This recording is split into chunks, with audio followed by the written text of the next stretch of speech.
दिल्ली में लाल किले के पास 10 नवंबर को हुए बम धमाके ने पूरे देश को झकझोर दिया है। इस फिदायीन हमले में अभी तक 9 लोगों की मौत हो गई है और 25 से ज्यादा लोग जख्मी हैं।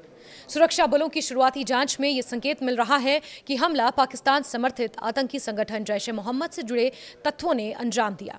जांच में जिन मुख्य तथ्यों का खुलासा हुआ है वो डरावने और संगठित साजिश की ओर संकेत करते हैं। आत्मघाती हमले को अंजाम डॉक्टर उमर ने दिया। हमले में उसका शव बुरी तरह क्षत विक्षत पाया गया।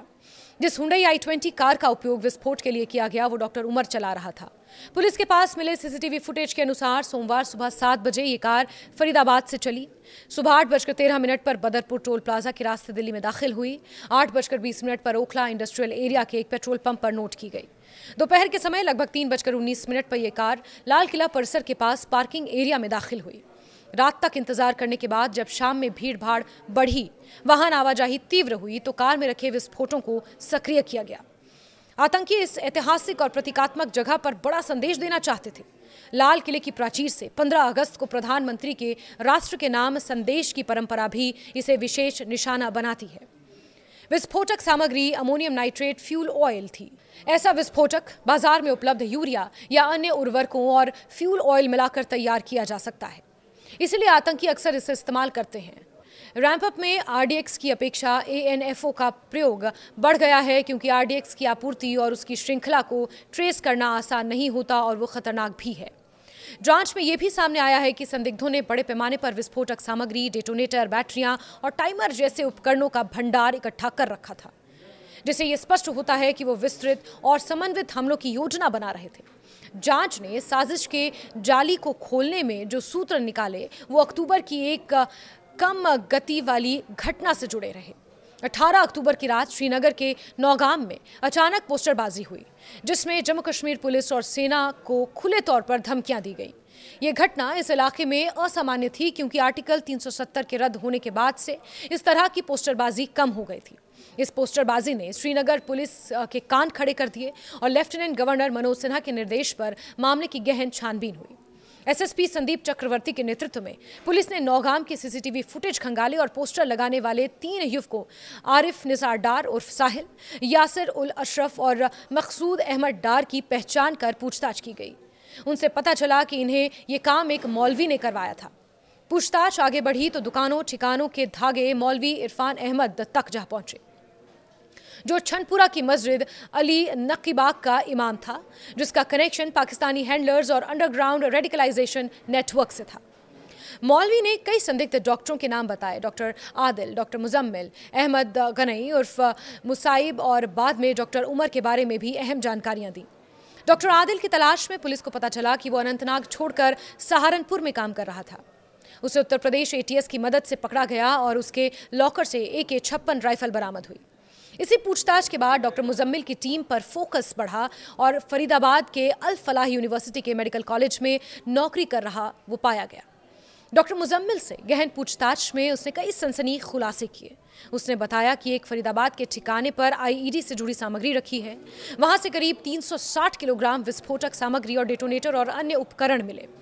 उसने अपनी गर्लफ्रेंड डॉक्टर शाहीन सईद का नाम भी बताया, जिसने अपने प्रेमी की गिरफ्तारी की खबर के बाद उस कार में छुपाई AK-47 राइफल एक डंपिंग साइट पर फेंक दी, जिसे बाद में पुलिस ने बरामद कर लिया।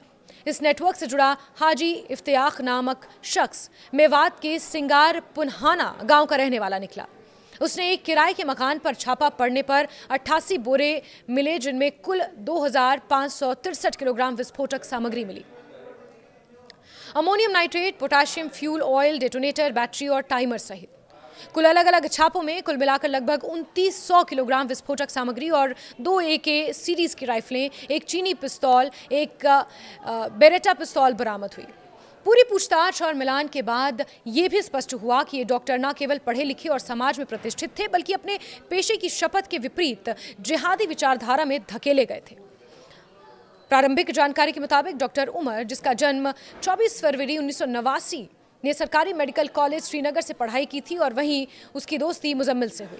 दोनों ने साल 2017 में MBBS की पढ़ाई पूरी करने के बाद रेजिडेंट डॉक्टर के रूप में काम किया और बाद में फरीदाबाद स्थित अल फलाह यूनिवर्सिटी के मेडिकल कॉलेज में नौकरी करने लगे।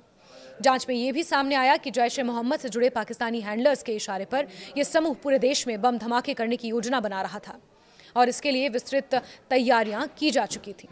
कई जगहों की रेकी हुई थी और बड़ी मात्रा में विस्फोटक सामग्रियां इकट्ठा कर ली गई थी।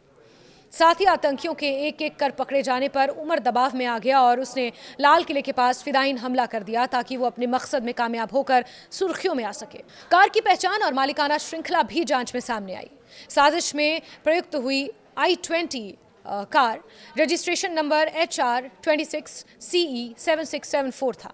इसका पहला मालिक मोहम्मद सलमान था। बाद में ये इलियास आमिर के पास पहुंची जो पुलवामा के संबूरा का रहने वाला था।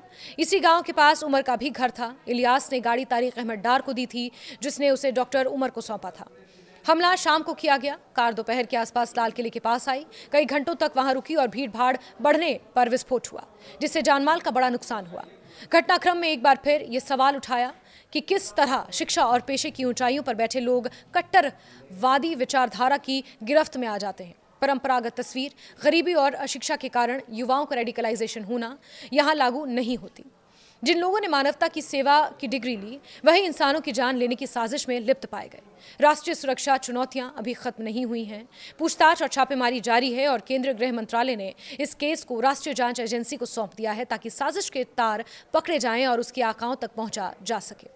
जम्मू कश्मीर पुलिस ने भी आगामी जांच में डॉक्टर सज्जाद अहमद मल्ला को हिरासत में लिया है और ये देखा जा रहा है कि और ऐसे कितने लोग हैं जो इस तरह की साजिश में घुले मिले हुए हैं। अभी के लिए देश की उम्मीद यही है कि जल्द से जल्द पूरी साजिश का पर्दाफाश हो, गिरफ्तारियों से बाकी नेटवर्क का भी पता लगाया जाए और पीछे बैठे हैंडलर्स तक पहुंचकर उन्हें दंड मिले। जैसा कि प्रधानमंत्री ने साफ संकेत दिए हैं, सुरक्षा एजेंसियों की चुनौती बरकरार है। ये मामला ये भी याद दिलाता है कि सुनियोजित आतंकवादी योजनाएं कितनी चुपके से और सम्मानित चेहरों के पीछे से भी उभर कर आ सकती हैं। जनता, सुरक्षा बलों और न्याय व्यवस्था की समन्वित कार्रवाई से ही ऐसे खतरों का सामना संभव है और दोषियों को सख्त सजा दिलाने की उम्मीद कायम है।